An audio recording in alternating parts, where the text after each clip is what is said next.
Olá pessoal, como vocês estão? É um prazer falar com vocês novamente. Eu estou lançando um novo vídeo agora que tem muito a ver com o resgate das mais distantes origens da minha família, a Itália. Viajar para a Itália é como mergulhar num livro de história, onde cada cidade é um capítulo distinto e fascinante. Nós começamos na magnífica Roma, onde as ruínas antigas nos trazem a grandiosidade do Império Romano. Atravessar as sinuosas ruas de Florença foi uma experiência de arte e beleza inigualáveis. Em Veneza, navegar pelos canais a bordo de uma gôndola foi como entrar num conto, enquanto que em Milão, a capital da moda, me envolveu em uma atmosfera cosmopolita e elegante. Cada cidade tem sua própria personalidade, única. Mas todas compartilham uma coisa em comum: o espírito apaixonado do povo italiano que transforma cada visita em uma jornada inesquecível. Antes de começar a comentar sobre essas 4 lindas cidades, eu tenho que fazer menção a outras 3, que infelizmente eu ainda não tive o prazer de visitar, mas irei. Pisa, com sua magnífica torre inclinada, Verona, que é o palco de um romance épico de Shakespeare, Romeu e Julieta, e Pompeia, com a tragédia do Vesúvio.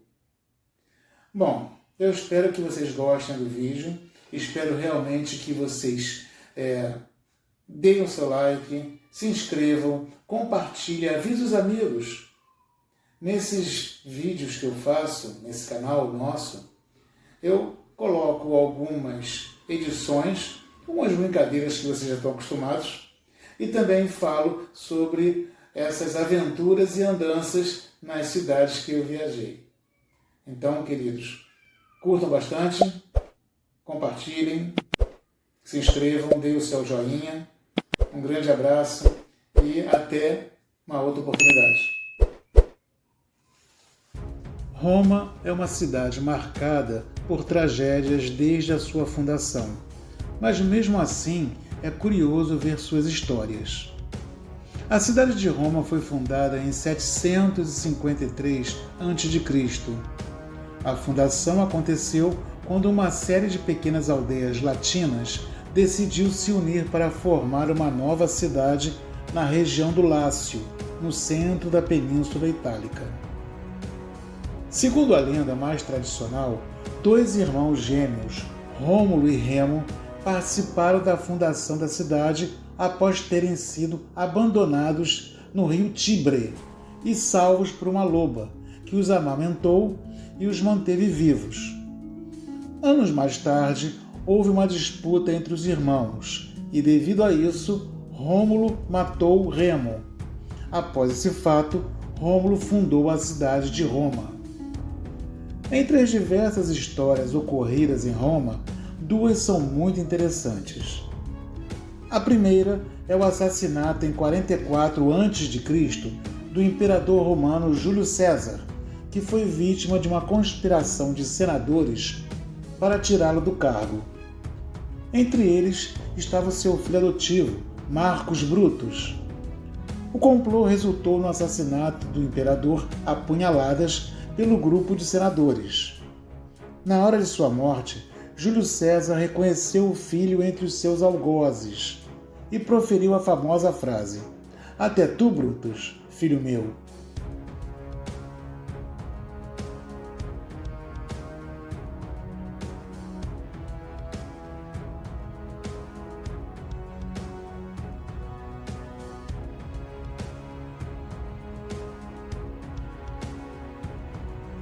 Outra curiosidade foi o incêndio de Roma. Nero, que foi imperador romano entre 54 e 68 d.C. e responsável pela primeira perseguição contra cristãos, foi acusado de ter provocado o famoso incêndio que destruiu 2/3 da cidade de Roma em 18 de julho de 64 d.C. Disse que ele desejava, com o incêndio, reconstruir a cidade e acusar os cristãos que, na ocasião, estavam em crescente ascensão dentro do império, mudando os costumes antigos e convertendo e moralizando os pagãos. Alguns historiadores modernos dizem que o incêndio pode ter sido acidental e que Nero não se encontrava em Roma na ocasião.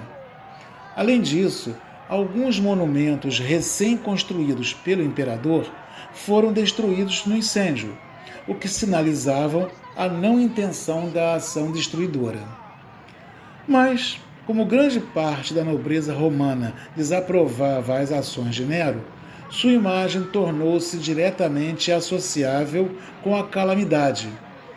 O fim do governo de Nero ocorreu quando, após um golpe de Estado orquestrado por vários governadores em 68 d.C., o imperador deu cabo de sua própria vida. Hoje em dia, os italianos asseguram, em tom brincalhão, que Roma é a maior cidade do mundo, tão grande que cabe um país dentro, o Vaticano. O Vaticano foi criado em 1929, quando o Papa Pio XI e o ditador Benito Mussolini assinaram o Tratado de Latrão, que previa o Vaticano como um Estado independente e o recebimento de uma indenização pela perda do seu território durante a unificação alemã. Em contrapartida, a Igreja Católica teve que abrir mão das terras conquistadas na Idade Média e também teve que reconhecer Roma como a capital da Itália. A extensão territorial do Vaticano é de apenas 44 hectares. Logo, este é o menor país do mundo. Assim que entramos no pátio principal, denominado de Pátio da Pinha, nome dado em referência a uma pinha gigante situada no semicírculo de um dos prédios, encontramos uma enorme esfera de bronze que quase ofusca a importância da pinha propriamente dita. Foi um trabalho de Arnaldo Pomodoro, um dos mais importantes escultores italianos. Esta esfera, denominada esfera com esfera, está apoiada em uma base, fazendo com que ela gire lentamente graças à ação do vento. A construção do Coliseu começou no ano de 72 d.C. Inicialmente, o Coliseu foi utilizado para batalhas de gladiadores que lutavam entre si ou enfrentavam animais. Dessa forma, a popularidade do espetáculo crescia, fazendo surgir novas formas de entretenimento, como, por exemplo, caçada de animais selvagens vindo do continente africano, como elefantes ou leopardos. Outro tipo de jogo diferenciado eram as batalhas com água, chamadas de naumáquias. Nesta modalidade de show, a plateia presenciava combates aquáticos. O Coliseu, então, era inundado com água armazenada da chuva e levada através de dutos subterrâneos. Escravos enchiam as câmeras antes do evento. Depois, abriam as comportas para inundar o local com milhões de litros d'água, chegando a alcançar mais de 1,5 metros de profundidade. Infelizmente, não podemos deixar de mencionar que a execução de prisioneiros era outra atração espetacular para o povo romano. Muitos perderam suas vidas jogados às feras ou colocados sobre a lâmina das espadas dos gladiadores. Por séculos, a areia da arena do Coliseu drenou sangue de gladiadores, animais e prisioneiros. Mas no ano de 404, as mortes humanas foram proibidas e, na Idade Média, as apresentações cessaram e o Coliseu foi utilizado para outros fins. O Altare della Patria é um imponente monumento histórico que simboliza a identidade nacional. Projetado por Giuseppe Sacconi, o monumento foi inaugurado em 1911 para comemorar a unificação da Itália realizada por Victor Emanuel II, o primeiro rei da Itália. Em 1878, após sua morte, o parlamento italiano decidiu mandar construir um monumento em sua homenagem. Como curiosidade, tanto o Coliseu como o Altar della Pátria aparecem no filme O Núcleo, de 2003, sendo atingidos e destruídos devido a uma grande tempestade de raios.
A Fontana di Trevi é a maior e mais ambiciosa construção de fontes barrocas da Itália e está localizada no Rione Trevi, em Roma.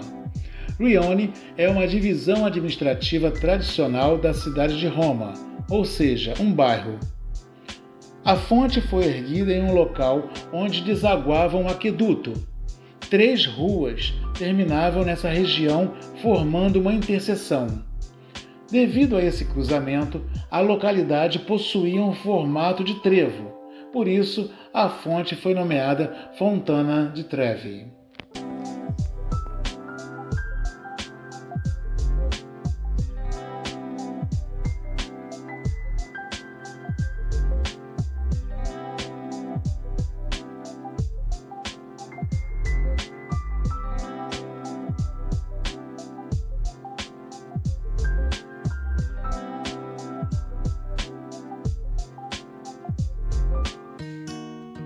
Conhecida como berço do Renascimento, Florença é uma cidade cheia de charme e história. É o tipo de lugar que te transporta no tempo. O ponto alto são as igrejas, que são verdadeiras galerias de arte, com obras de mestres como Michelangelo e Botticelli.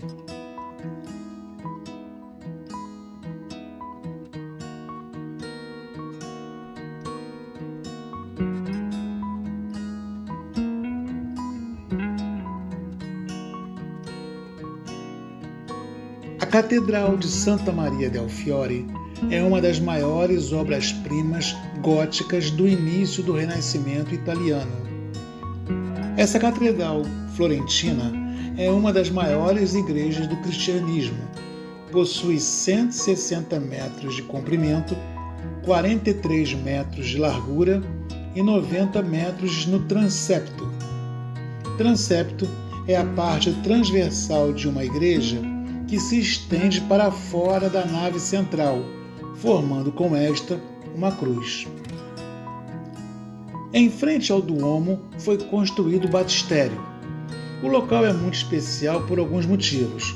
Foi construído entre os séculos 5 e 9, sendo considerado a construção mais antiga da cidade.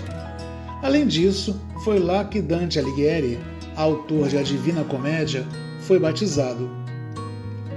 A função do batistério era curiosa. Como os pagãos não podiam entrar nas igrejas nem para serem batizados, eles precisavam ser batizados em um outro local, e para isso foi especialmente construído o batistério.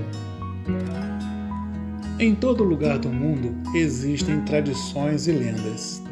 Dessa forma, Já vimos em vídeos anteriores no canal que em Buenos Aires temos a tradição de boa sorte ao friccionar o nariz da estátua do cão no túmulo de Liliana Crociati, no cemitério da Recoleta.